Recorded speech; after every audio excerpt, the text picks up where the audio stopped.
Okay guys, next installment in the patrol series, okay? I want to start getting into our patrol packs a little bit. Kind of briefly went over in the last one your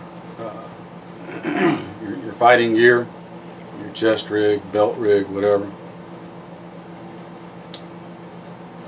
Now we need to get into a patrol pack, okay? Now, patrol pack is generally going to be a small to mid-sized pack.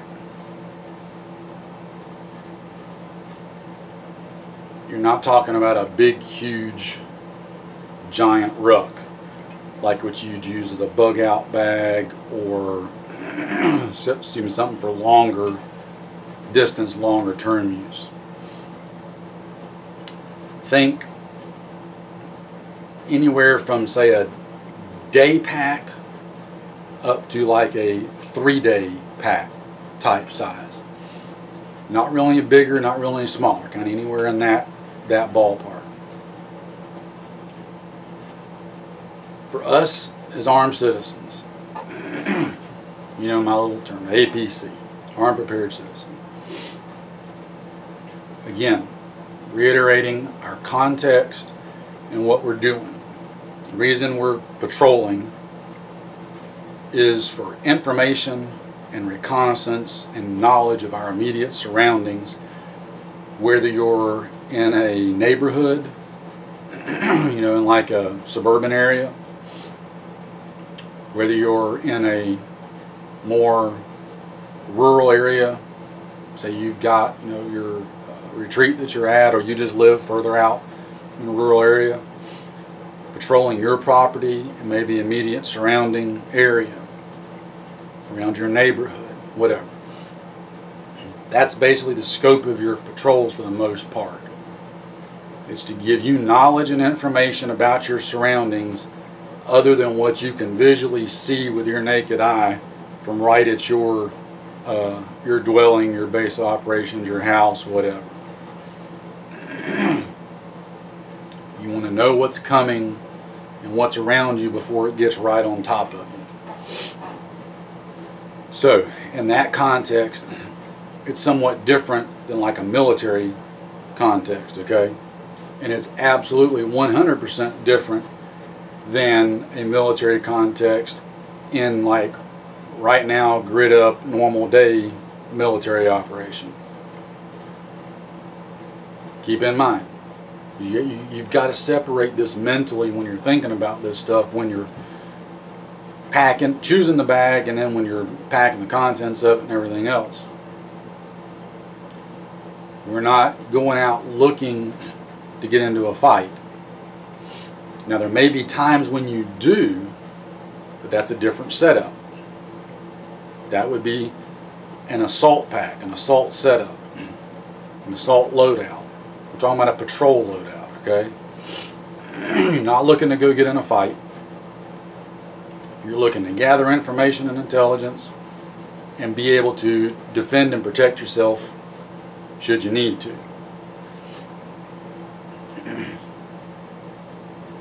What you want to carry will determine which pack you use.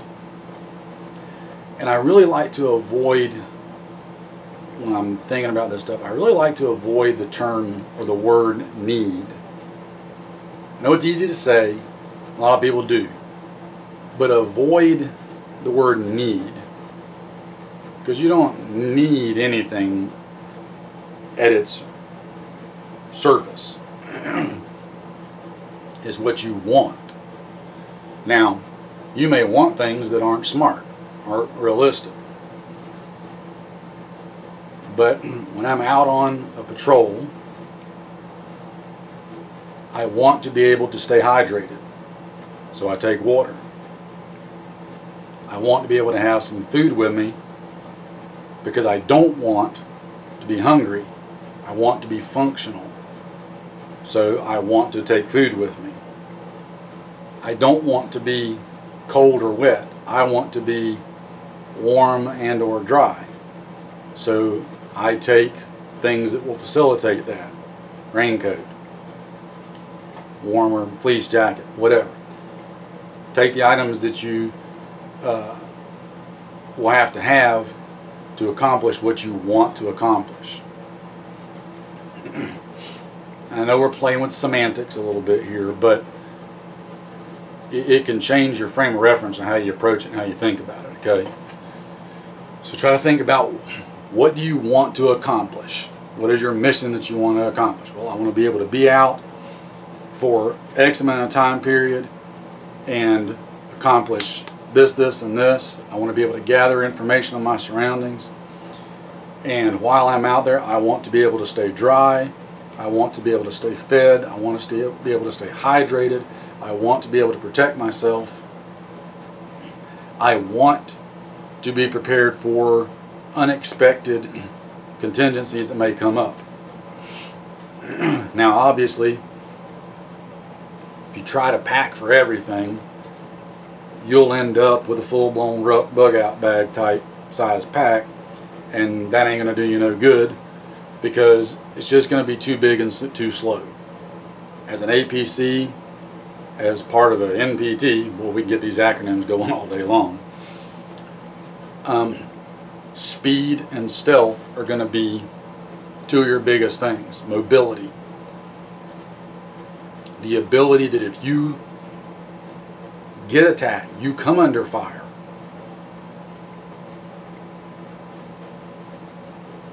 I can't throw you out a percentage.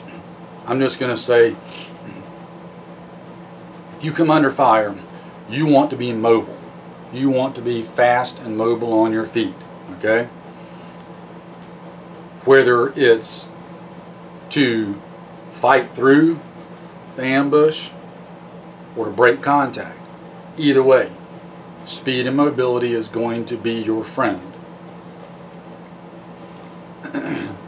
Let me just preface this and then we'll get into the bags a little bit.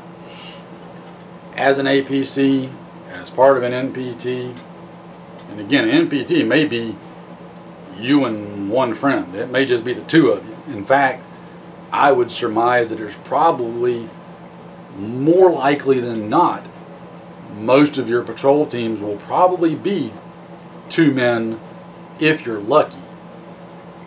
If you're able to have 4-man patrol teams, then you are probably way ahead of 90% of the rest of the population that's left once something has happened. So think in terms of 2-man teams, realistically, 4-man team if you're lucky. More than that, and holy cow, the good Lord just loves you. So it's a 2-man team. You're out on patrol. You get ambushed, come under fire. There's all kind of things that are going to dictate what your response is. Now, we can branch off into a whole big long discussion on how to react to an ambush, but we're not going to do that here. All I'm going to say about that is this. You can't come up with one set answer, because it's all going to depend on a bunch of different variables. What's your strength? What's the attacker's strength? What are you armed with? What are they armed with? How effective was the initiation of the ambush on their part? What's the terrain like? What's the weather like? There's just all kind of things like that you got to take into consideration. The vast majority of the time, you're probably going to have to make that decision on the fly right then. So my best advice to you is practice as much as you can now with your friends, and practice doing all of it. Practice fighting through. Practice breaking contact. Practice the whole 9 yards. Okay? That way you've got all those different tools in your toolbox to choose from, and then let the situation dictate what the answer needs to be. Bottom line is, when in doubt, break contact. And for us as NPTs, or an APC as part of an NPT, I would venture to say that probably more often than not, our best default program is going to be to break contact back the same direction we just came. Okay, we're not going to look into get in a stand-up gunfight with anybody. Break contact, fall back the way you came, where you know hopefully it's relatively still safe. Regroup, and then figure out what you need to do from there. So, again, I say all that, just say mobility, speed, etc. is going to be your friend. Now, a couple of examples of my patrol packs. For a lighter weight patrol pack that I will probably use in the summer for the most part is something like this. And I know it's not full, but this will actually expand out pretty far. This is Tactical Tailor's removable operator pack. Okay, that would probably be what I would use most likely as a hot weather summer patrol pack. And not most likely, it is what I use. Okay, I've got multicam one and I've got solid coyote, and I can use either one. Actually, I use this one more just kind of as a daily bag for stuff when I want something a little more discreet. But this one is my actual current summertime patrol pack. Okay, now for wintertime you can use something like Tactical Tailor's modular operator pack. This is my coyote one. This is my primary wintertime patrol pack right here.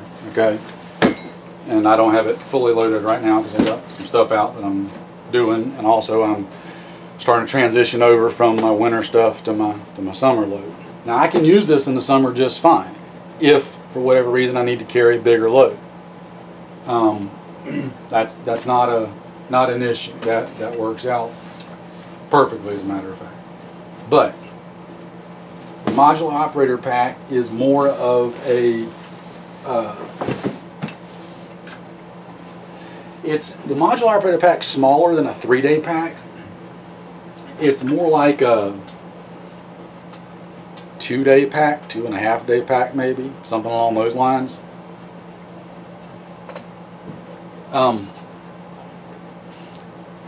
Now Tactical Tailor's not the only company that made those. I use it just because that's the ones that I like. Anything along that size, like I said, of a small day pack up to like a 3-day type pack is going to work. A lot of companies make them that size. Now as far as what to put in it, in this video I'm not going to get into a detailed packing list, okay?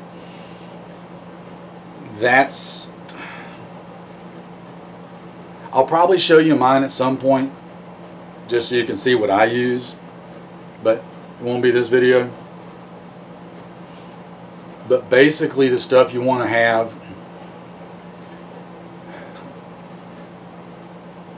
your patrols, you need to figure out how long it's going to take you to do a patrol. Now think about this and think about it real careful and hard, guys. Remember, while you're out patrolling, you're not at home. Somebody's got to be minding the farm, as it were. So depending on your strength of numbers and capability, you may not be able to be, it might not be wise to be out and gone very far and very long at a time. If you've got the capability of doing that, then great, rock it out.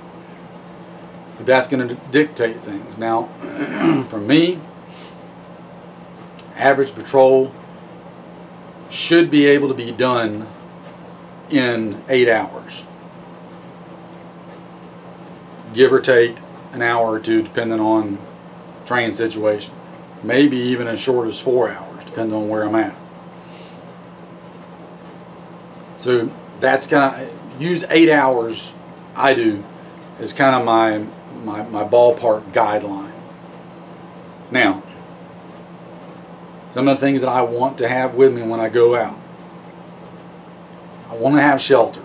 Now, usually I'm not going to go out with the intent of staying overnight. I can't. Don't have the manpower. However, situations may occur while you're out that necessitate that you stay overnight. Okay? You may come up, and I'm going to give you a hypothetical scenario here, an example. You're on a 2-man patrol. You may come up on a group of folks that have camped out, and you don't know what their intentions are. You don't know who they are or what they're about. You might not want to take a risk of going back home and swapping out and somebody else having to try to come find where you saw them at. One of you of your 2-man patrol might want to lay up and watch them while the other person goes back, and then the next day or whatever send out a relief patrol or whatever. You may want to put up surveillance on them to determine what they're doing. Is it just a group of refugees passing through, or is it, you know, some group of ghetto thugs that have decided to band together and are, you know, raping, pillaging, and plundering the neighborhood or countryside? That's that information you're going to want to watch and gather. So you may have to stay out overnight. Situation may happen where you physically can't get back home within a certain period. It might not be safe to. So bottom line is, you want to have something that you can stay out overnight if you need to. So shelter. For me, typically that's going to be something like a tarp shelter that I can just string up real quick to give me some overhead cover to protect me from the rain and elements. A bug net, depending on the time of year. A ground sheet, something to put down on the ground to keep me from being right on dirty, wet, muddy, cold ground or whatever. And then depending on the time of year and the weather, it may be something as simple as a poncho liner, or it might be like a small compact sleeping bag.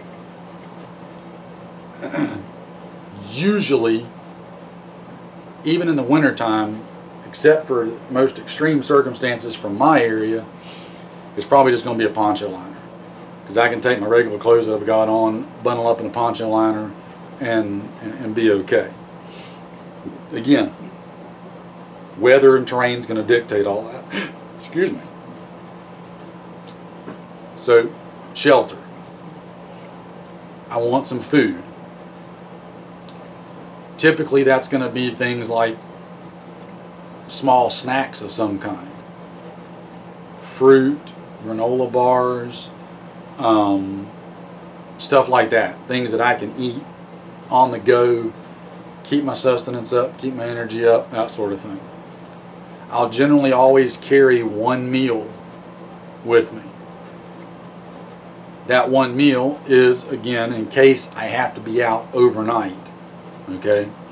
I've got something where if I really need to replenish some calories, I've got that one meal. Typically, that'll usually be like an MRE. A lot of reasons for that. We'll get into that in another video.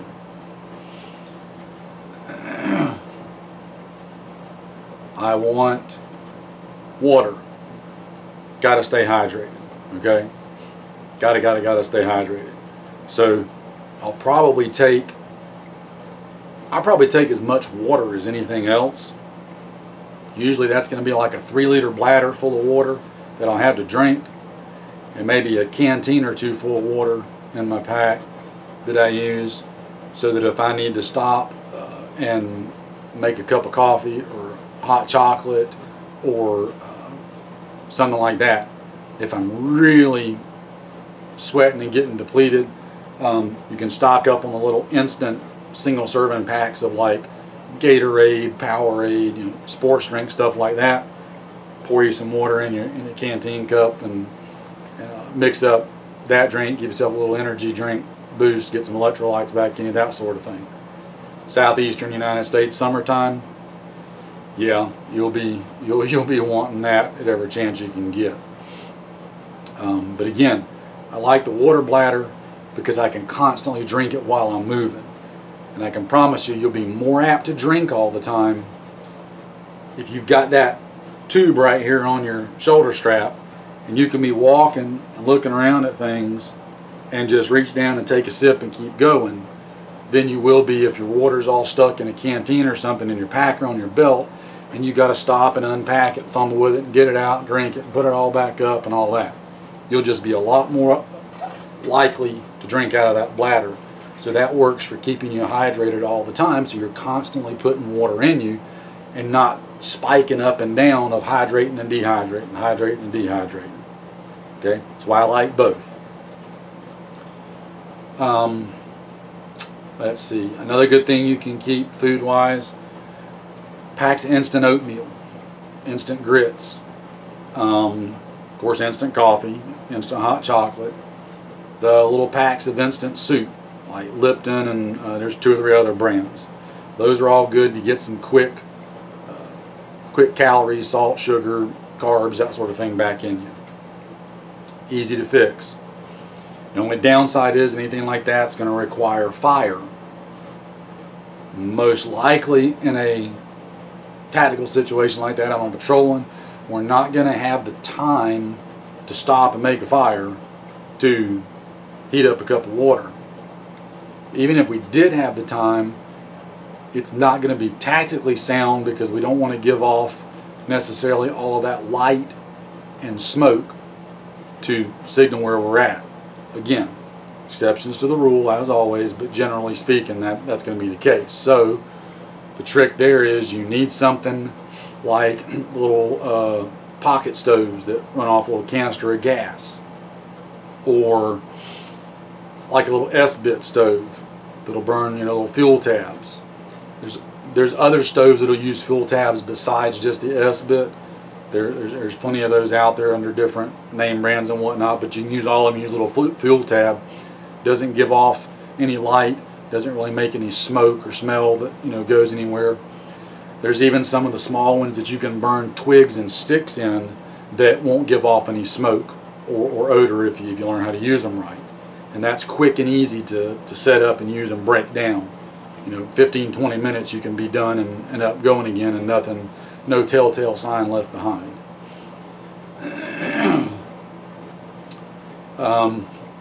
Carrying some extra medical supplies.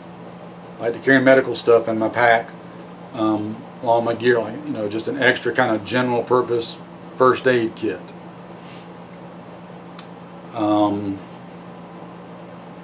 I think of the order, I want to throw all this out there to you. Not that it really matters the order, but depending on the weather and time of year, you may want to have a poncho or raincoat stuffed in there to be able to throw on if it starts raining. If it's colder weather, you may want to be able to have, you know, a warming layer in there. Sorry, tongue tied. You know, a polypro top, a fleece top, fleece jacket, something like that. Warmer gloves, whatever.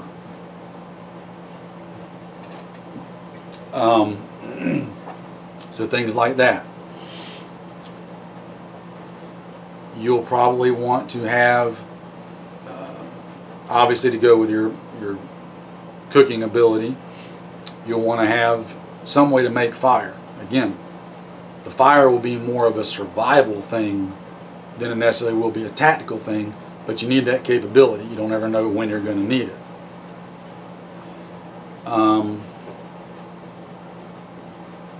The only other big thing really for me is spare ammo. And it's easier for me to pack this stuff than this to sit here and try to run through my head and tell you, because when I'm packing it, I know what I've got in there and what I'm missing. So I'm trying not to forget anything. Again, sort of unpacking and show you in detail everything. But the other big thing is keeping spare ammo. This is what I mentioned in the other video about your gear. I'm only carrying about 4 mags, really no more than 6 on my chest rig. Maybe 1 on my belt rig. Again, I want lightweight mobility.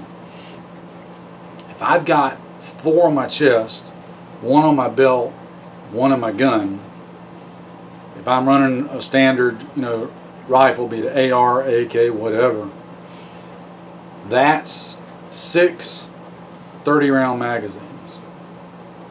That's 180 rounds, not counting a handgun if you're carrying it.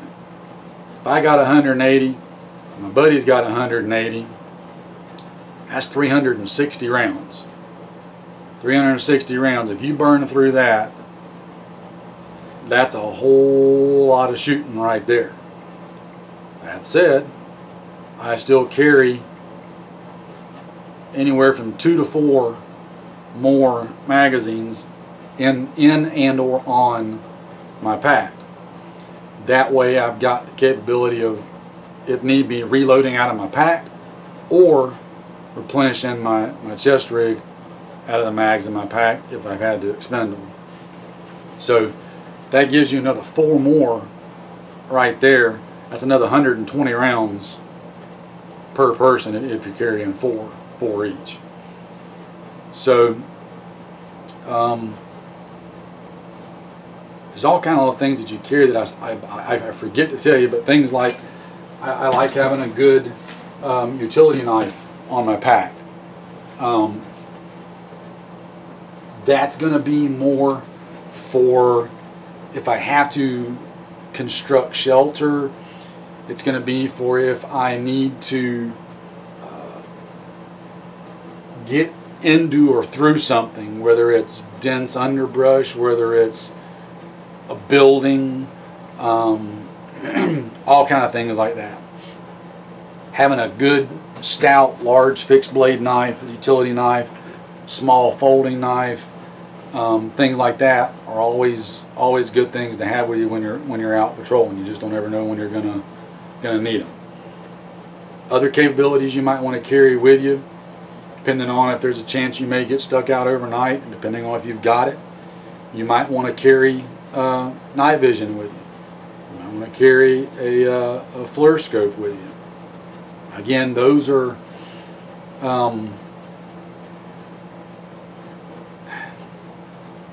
like radios.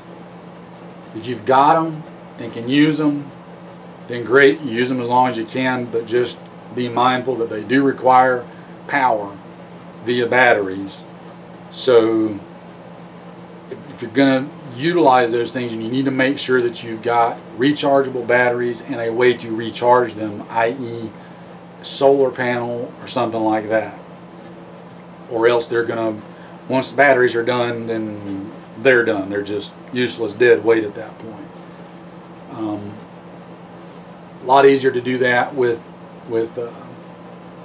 little handheld radios, because a lot of them, if you're using like little GMRS radios, you can use AA batteries and you get plenty of rechargeable AA's. Now fortunately, most of the newer stuff, including night vision, FLIR scopes, will run off of AA batteries. So that's just, take that in consideration. That's extra stuff you're going to have to carry if you're running one of those. Obviously you wouldn't need it in the daytime, but again, that's that contingency of if you get caught out overnight or you need to lay up on something and watch it. I'm sure there's stuff that I'm missing that you're going to want to have. But again, guys, you got to think of it outside of a military context. In a military context, in a military patrol, you're basically carrying water, ammo. That's your 2 primary things, is water and ammo. Secondarily, it's going to be first aid and stuff for the elements. Because anything else, that's what gets brought to you via resupply. That's what helicopters come and bring in. That's what vehicles come and bring in, etc. You're going to have all kind of capabilities in a military context that you're not going to have as an APC, as part of an NPT, in a crap it to fan situation. So you have to think about all that and separate the two in your mind, because it's really easy to get caught up in, oh, I'm going to pack just like the military would on a military patrol. Well, military patrols are going out with a specific mission, just like we will, but often their mission is a lot different. Their mission may be intelligence gathering, reconnaissance, etc., but part of their mission usually is, when they come into contact, they're looking to come into contact, and then they're going to destroy whatever it is they come in contact with. We're not. Okay? That will be a specific thing that we will do on a very limited case-by-case basis, where we're going out and physically assaulting or attacking something. Okay? And there are situations where we'll want to do that, and we'll need to know how to do that. We'll need to pack for it. But again, that's another video, another discussion. Again, for right now, think of your patrol pack, you know, food, water, shelter, things like that. Keeping it lightweight, keeping it fairly simple. You don't want to be miserable while you're out, but you're not going to be, it's not going to be like you're staying at the Hilton either. Okay? Remember, you got to carry all this stuff. Now, before we close out, let me just take that the other direction, to the other extreme. Don't go into this with this minimalist mindset that you want to pack just as light as you can absolutely pack.